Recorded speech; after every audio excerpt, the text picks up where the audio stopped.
الله اكبر. عناصر لواء الحق مع لواء الفلوجي يقومون بضرب عصابات الاسد في مدينه درعا. الله اكبر.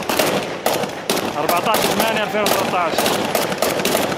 عناصر من لواء الحق بالاشتراك مع لواء الفلوجي يقومون بضرب عصابات الاسد في مدينه درعا. الله اكبر. الله اكبر. العزة لله. الله اكبر.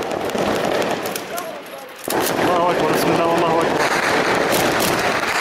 الله اكبر.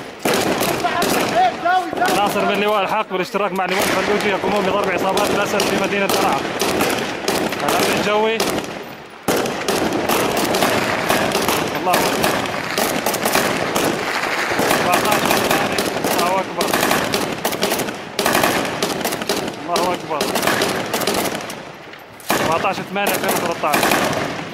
عناصر الجيش الحر من لواء الحق ولواء الفلوجي يقومون بضرب عصابات الاسد في مدينه درعا.